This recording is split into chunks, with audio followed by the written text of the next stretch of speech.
Hi friends, welcome back to our little cottage here on the river in the far north of Idaho.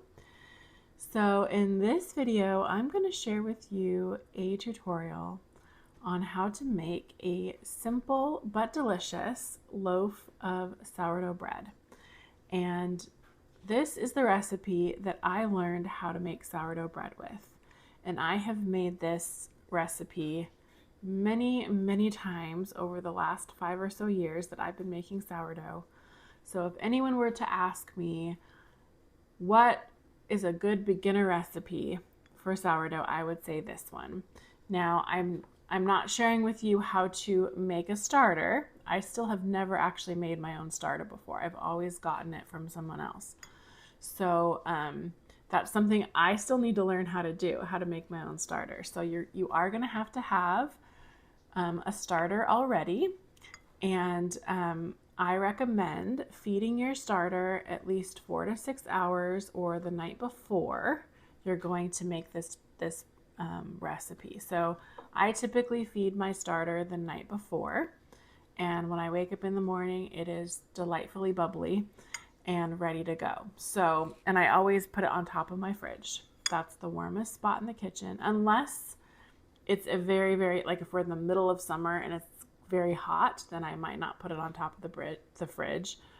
I might just leave it on the kitchen table.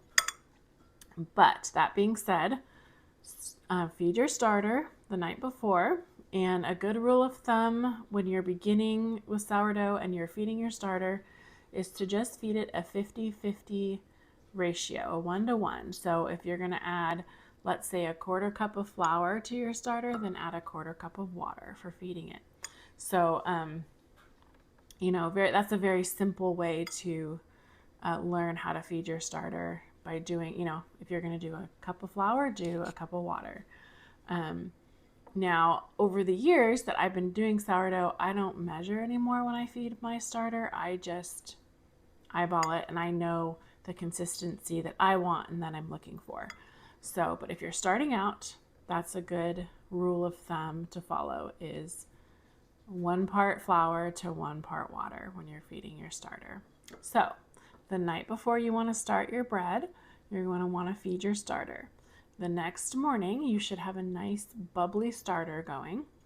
And then over the course of that day, you're going to be preparing the dough. It's going to rise and improve overnight. And then the next morning is when you are going to bake it. So think of this as like a 24-hour period or so that this bread is going to ultimately take to bake. So you just need to keep that in mind when you're planning ahead. You probably don't want to be, that day you're not going to be wanting to run a bunch of errands or be out of the house a ton. So also, another tip I want to share with you is to use a really good quality all-purpose flour. This recipe is very simple. I'm not using any sort of, I'm not doing a mix of whole wheat. I'm not adding in any other type of flour. I'm using an all-purpose flour.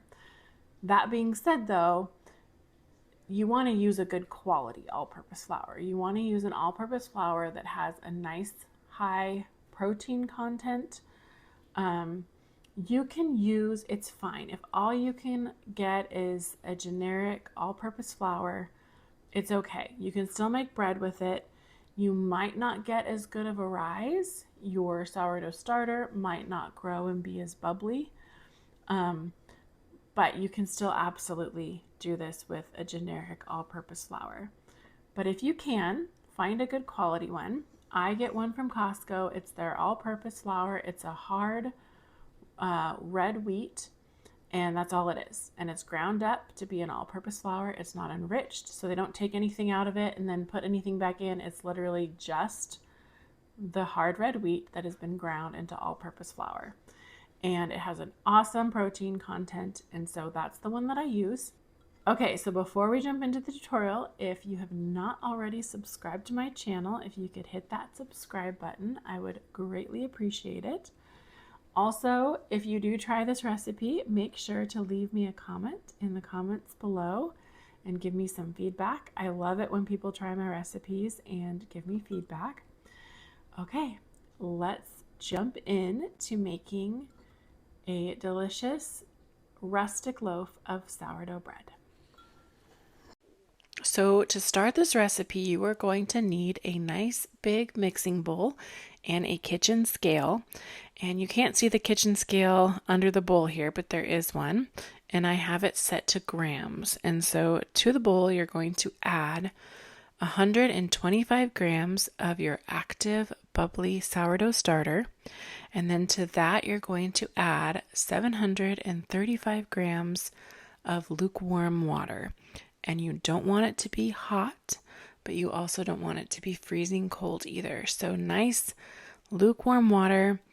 I would say no hotter than, the water that you would bathe a brand new newborn baby in. And then you'll whisk this all together until it's well combined, and it will be a nice milky consistency. And then to this, you're going to add 25 grams of salt, and I use a flaky kosher salt. And then you're going to add 1,000 grams of all-purpose flour. And as I mentioned before, it's preferable to use a good quality all-purpose flour that has a really good protein content. You can use whatever all-purpose flour you have, but just keep in mind that a good quality all-purpose flour will have a much better rise on it than just a generic all-purpose flour. And then I just start mixing this together with a spoon until it really starts to come together, and then I will finish this with my hands. And you're going to have a very sticky, shaggy dough, and that's okay. That's what we want at this point. And so you'll just get this well combined and mixed together. And then after you have this mixed together, it's going to rest for an hour. And I like to take a kitchen tea towel and get it wet and just damp, like wring it out. So get it wet, wring it out. And then I cover the bowl with the damp tea towel. And this just kind of helps keep the dough from drying out at all. And you're going to let this rest for an hour before you start the stretch and fold process. And stretching and folding is basically the quote unquote kneading part of the sourdough bread process. You don't actually knead sourdough bread, at least not a good rustic loaf of sourdough bread. And so you're just going to take a portion of the dough and pull it upwards and stretch it out and then fold it back over the dough as you see me doing here. And you'll just go around and get all of the dough stretched and folded over on itself. And that's it. Then you're just going to cover this back up with the damp towel and leave it for another 30 minutes. After 30 minutes, you're going to come back and do the same thing over again. And you'll find as you do this process, the dough is going to start to tighten up a bit and the consistency will change.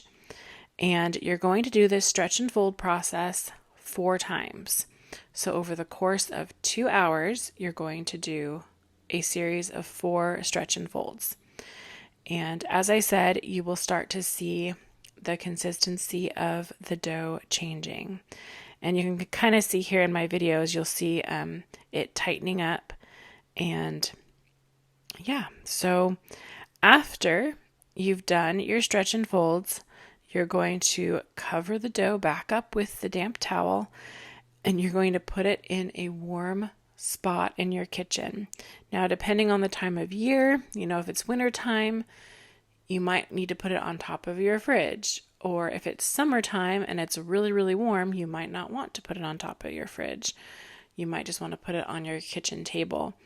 Just the temperature of your kitchen will change the rising time on this. So it's going to rise for anywhere from 4 to 8 hours. Really what you're looking for is for it to have doubled in size. And typically for me, it will take, I've started this in the morning around 8 a.m. I've done the stretch and folds So it's about 11 o'clock or noon. And typically this will be ready to go around 5 or 6 o'clock in the evening that evening. If it's wintertime, it might be 8 o'clock. Like it might be right before I go to bed. So you just have to keep an eye on it. And you don't want to overproof it. That's the thing. If you overproof it, it's going to fall very flat. So here you can see it has doubled in size. And then you're just going to kind of tip it out, pour it out, I guess you could say, onto your work surface. And it might take a second for it to release from the bowl, but it will release from the bowl. And then you're going to cut this in half. And this is going to make 2 round loaves of sourdough bread. And here you can see it kind of started to stick to my counter a little bit, but if you just take the little pastry cutter and just kind of work with it, it will release from the counter. But I did put down a tiny bit of flour just to help with the sticking a little bit. Only use a tiny bit of flour if you need to do this. You don't want to, you don't want to have bits of dry flour in your dough.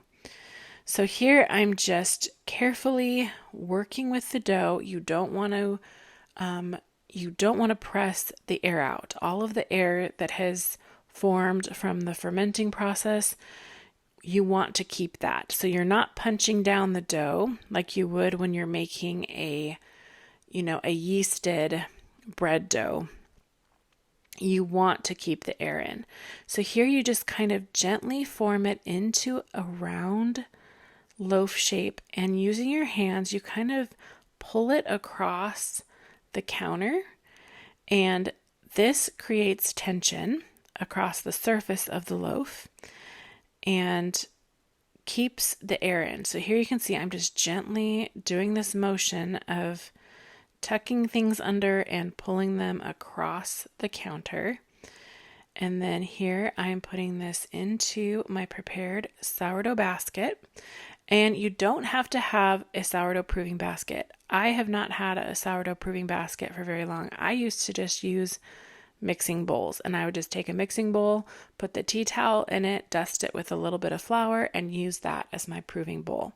So you don't have to have a sourdough basket for this.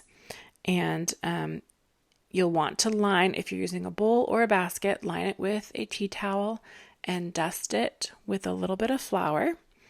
And then here I'm just shaping that second loaf of sourdough. And here you can see it just gently shaping it, pulling it across the counter, working it around. You might even see on the surface, there's some air bubbles there. Totally fine. That just means you have a nice, bubbly, well-proved sourdough loaf. So yeah, just repeat that process with your second loaf of sourdough. And then when you put these into the basket, you're going to put the top down, and then the bottom you're going to want to kind of fold over on itself, like picking up little pieces of it here, as you can see what I'm doing, and kind of stretching it over itself and just kind of holding it together like that. This just kind of keeps the tension on the dough that you're wanting. And then these you're going to want to cover with something. So some people use plastic wrap. Some people will even use a shower cap or special sourdough covers.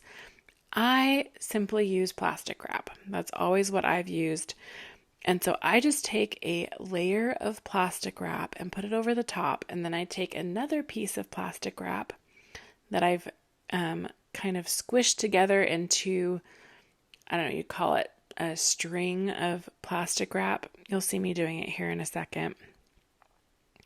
And I just tie a little tie over the top of this. Now, my way of doing it is, I don't know, it's a little unique. So, yeah. But anyways, you can figure out how you want to cover them. And, yeah, just figure out what works for you. And then these are going to go in the fridge. Oh, here you can see me doing the little tie with the chunk of plastic wrap. And I just pull this around the top of the bowl, making sure that it's catching the rest of the plastic wrap, and then I just do a quick little tie, and that's my sourdough cover. So, like I said, not typically how you would see people doing it, but that's just how I've done it since I've started making sourdough. So, anyway, so after you've covered these, they're going to go and do the rest of their proving time in the fridge. And there's really not a set time, but I would just say overnight. So if you put these in the fridge in the evening, you're going to want to bake them in the morning. So first thing in the morning, the next morning, you'll want to bake them. It just all depends. You don't want to overproof them. So I would say they should not go in the fridge longer than 12 hours. If it ends up being over 12 hours, sometimes what can happen if it's too long, then they'll overproof and the dough will completely lose its structure. So, I would say no longer than 12 hours. But, if you've prepped the dough in the evening and put it in the fridge, then just bake it first thing the next morning. So here it's the next morning, and you can see the dough has risen a little bit in the baskets. And so I am going to take the dough and turn the bowl upside down onto some parchment paper. And the oven has been preheating to 475 degrees with my oven safe Dutch oven. It's a 6-quart Dutch oven. I use cast iron, and that's in the oven preheating with the lid on. And like I said, at 475 degrees. And so here I'm dusting the loaf with a tiny little dusting of flour. And really that's just so the scoring, there's just more of a contrast and you can see the scoring a little bit better. I mean, that's really for if you're doing some fancy scoring. But here I'm just going to show you a basic score that you can do, which is just an X over the top of the loaf. And you want to score your loaf, even if it's just a basic score pattern, because this allows the steam to escape. If you don't do this, then your loaf will kind of split and look, it'll be fine. It'll be edible, but you score it just so you kind of control where the loaf is going to split, I guess you could say. And some people get very fancy with their scoring, and that's fun to do sometimes. And here is my little 6-quart cast iron Dutch oven that has been preheating in the 475 degree oven. And then you'll just take the parchment paper and lift the dough into the Dutch oven, and you will put the lid back on. And this helps just trap some of the steam in there, which creates a really lovely crust. And then you'll put this in the oven for 30 minutes. After 30 minutes, you're going to turn the oven down to 450 degrees, and you will take the lid off and continue baking for another 20 minutes. So, and then your bread will be done. And then I like to take the bread, like using the parchment paper, lift the bread out of the Dutch oven and let it cool on a wire rack. And you definitely want to let the bread cool completely before slicing it. I have found with this rustic sourdough that if you cut it when it's still hot, it ends up being kind of gummy.